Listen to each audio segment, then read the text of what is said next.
This is Eats with Emily. I'm Emily, and I'm the registered dietitian here at University Health Service. And this is Ashley, and she's a dietetic intern. And we are going to do a couple of cutting techniques, and we're going to kind of review different types of knives and what they're used for. So the first basic knife is your chef's knife. And this is used for most of your chopping skills, and you want to make sure when you're holding this knife that you get a nice firm grip and that you kind of have your index finger and your thumb wrapped around so that way you don't lose the knife when you're chopping. This is your carving knife, so that you can use this when you're carving any sort of meats. This knife is a smaller knife that can be used for different fruits and vegetables, and these little holes that you might be able to see are going to have the ability to kind of aerate the different things so that it doesn't stick. So especially when you're using like tomatoes or any other like fruits that kind of are watery, this will help to make sure they don't stick together. This is your bread knife, and it's serrated on the ends. This is also another serrated knife. It's a little bit smaller, but it typically can be used for fish and other flaky products. This is a paring knife, typically used for any of your fruits or if you want to peel different things. And then down at the bottom, you have your typical steak knives.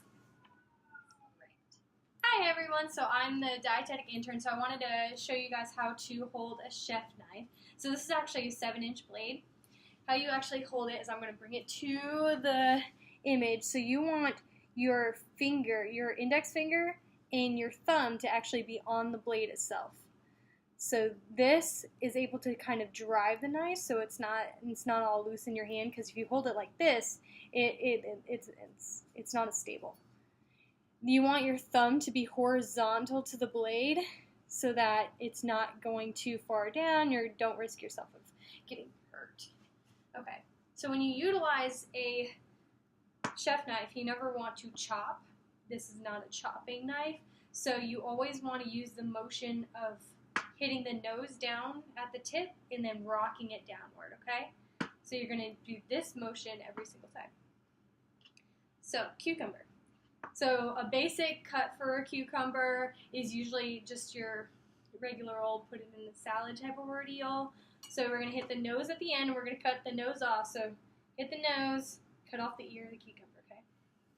By just putting it down like that, okay? So I'm going to move this way. With your hands, make sure it's in a claw, okay? So this is really, really important. Tuck your thumb also behind the front fingers. The front fingers and this little flat part acts kind of the protective area so that you don't chop off your fingers. So you're going to hold your fingers in a claw. You're going to hold it as we chop down the cucumber, okay? So we're going to chop very slowly.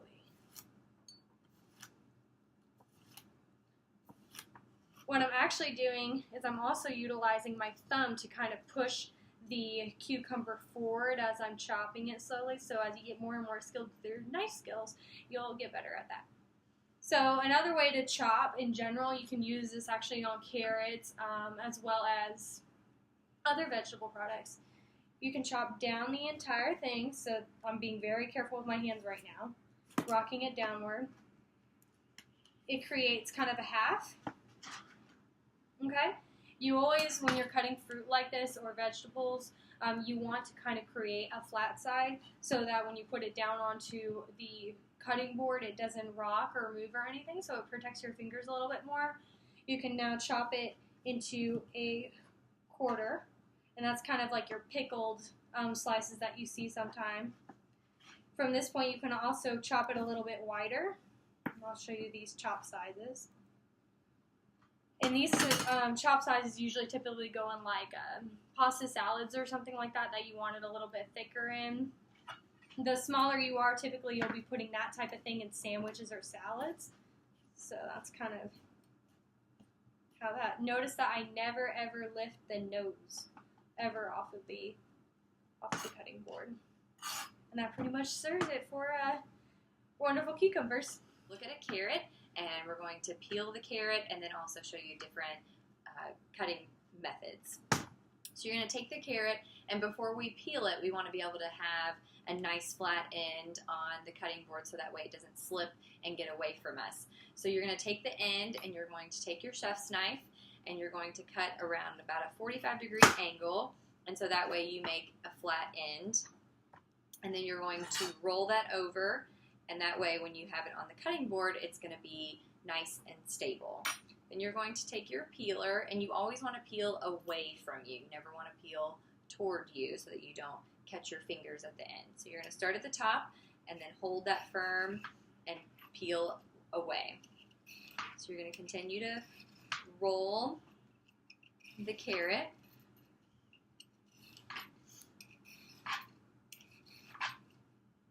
until you get all of the outside layer. Oops.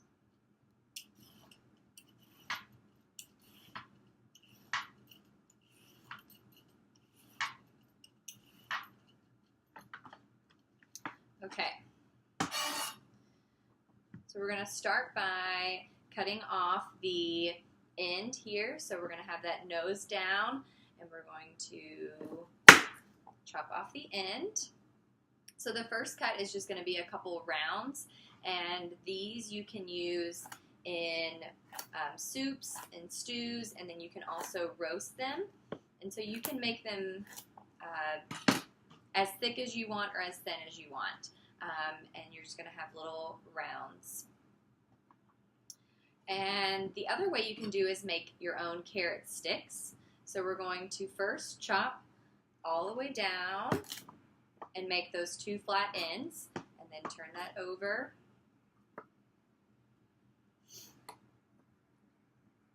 And then you're going to cut it into a quarter again, and then you're just going to continue finding that flat end and making different sticks.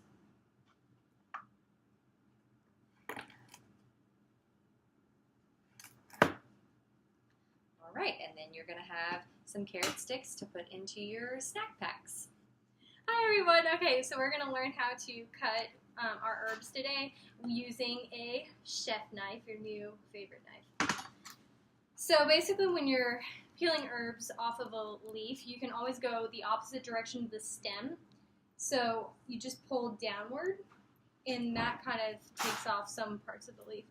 This works better with rosemary, dill, those type of herbs. We're right now peeling off cilantro. Let's see. So we'll just do a few of these.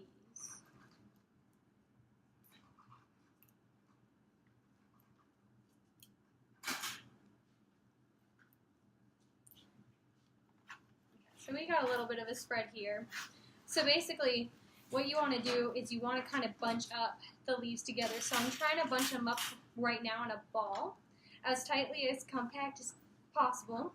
Pick up your lovely chef knife as instructed before, and you're going to put that very slowly, and you're going to cut through the initial slices of your cilantro.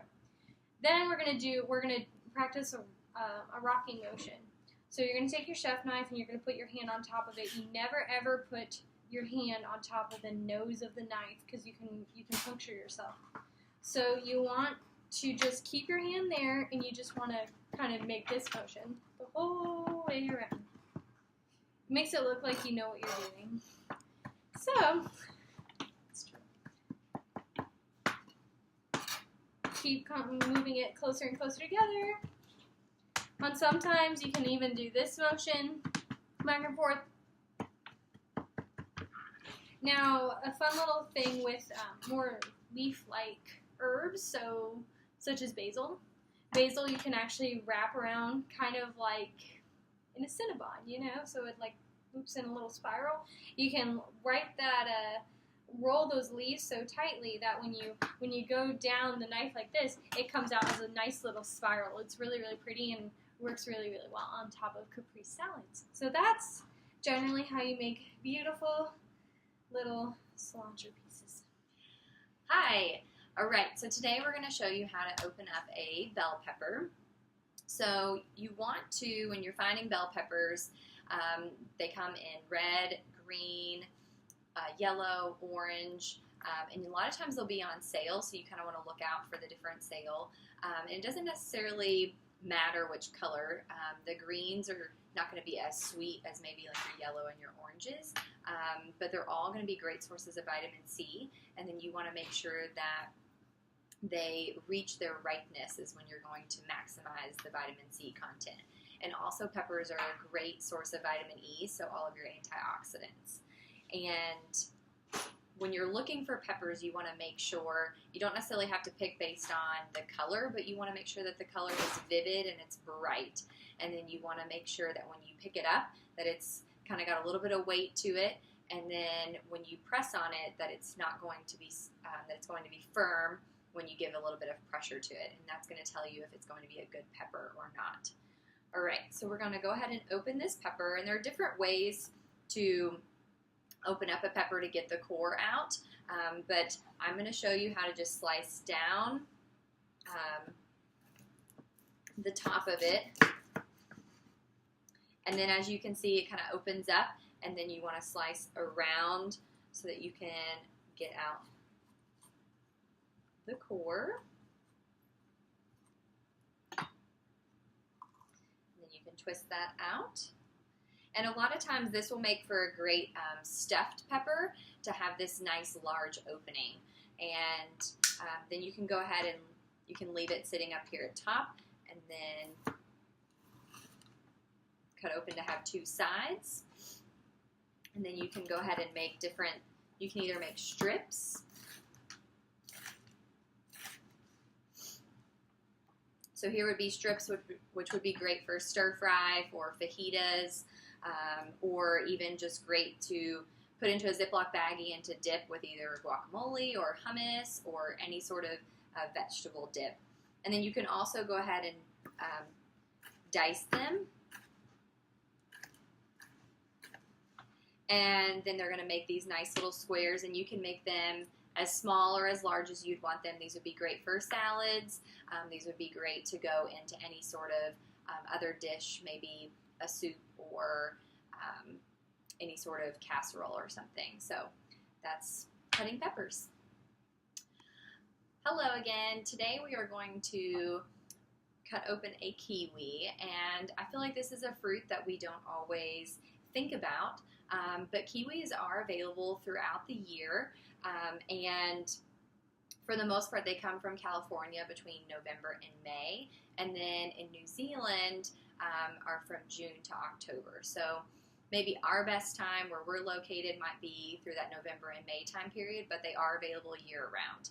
So when you're purchasing a kiwi, you want to make sure that you pick it up and you hold it between your thumb and your forefinger, and when you gently press against the kiwi, you want it to yield a little bit of pressure, but not a whole lot. If it's soft or if it's bruised or has dark spots, then it's not going to be a good kiwi. So here we have one that has dark spots around it, and you can kind of see that right in here there's a dark spot, so therefore this kiwi would not be considered, it would be overripe. And if the kiwi does not yield any pressure, then it may not be at its point of ripeness at this time, but you could go ahead and purchase it and then leave it at home and leave it out on the countertop, maybe away from sunlight, for a couple days up to a week to speed the ripening process. And you can also put it in a brown paper bag. That will also help. So today we're going to kind of do a little trick to open up the kiwi. So we're going to take a small knife here, and I'm just going to chop off each end.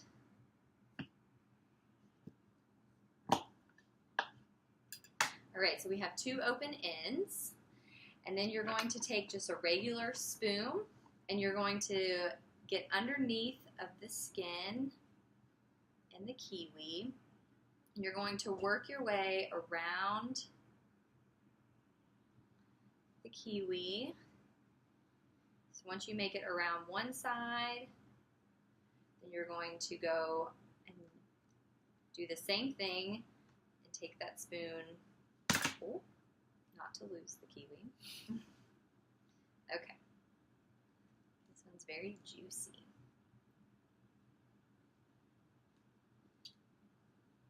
So this will help to remove that, and then it should just slide right out. All right. So then you can go ahead and turn the kiwi on its side, and then you can make slices however you would like. And now you have little round kiwis. Hi everyone, we're going to attempt to open up the avocado correctly. So avocado is great for guacamole. Guacamole is delicious, especially homemade guacamole. You can put it in with your onions and a little bit of chipotle peppers or jalapenos and lime juice. Avocados have this neat little thing called Maillard browning. So that's when basically it's exposed to the air, it turns brown. So if you've ever gotten fresh guacamole from Chipotle, they home make their guacamole. That's why their guac turns brown, and Qdoba's doesn't. So, not that I have a preference. But anyway, okay. So that's why you put in lime juice in with the avocado to make sure that it doesn't turn brown. So that's also true with bananas actually. Anyway, so what I just did is I kind of punctured the thing, because in the center of an avocado there's a core, and it's kind of like a really thick core. Kind of like if you ever study planets, it has like a hard core. That's kind of like what an avocado's like. Basically follow the core around it, slicing through the meat of the fruit. Be careful in this process so you don't kind of slip, but just kind of go through the skin and slice it down. Then now that the whole equator has been knit, you just twist it and you open, and we have a wonderful big core hanging out. Okay, so then at this point, technically what you're supposed to do, and we're going to see if this works, you're going to take a big hard knife, you're going to hit that hard enough that it goes all the way in. Okay. That should have worked. And it didn't, so I'm just going to... There you go. Okay. Lots of force. Be careful with your fingers. We're just going to leave that. Okay, so then at this point, you can basically take it out with your fingers. When an avocado is perfectly ripened, the skin comes off very, very easily. So you can just even do this little number, which is what I usually do when I make guacamole, because it's a very intense little process. And you have this wonderful little thing. In reality, you can also obviously chop like normally. A lot of people like to put avocados and salads as well on top of their sandwiches. If you've ever been to Cheesecake Factory, they actually sell a delicious sandwich with avocado strips in there. So this is the inside of an avocado meat. You can mix it with your guacamole. Hi everyone, part 2 of Eats with Ashley.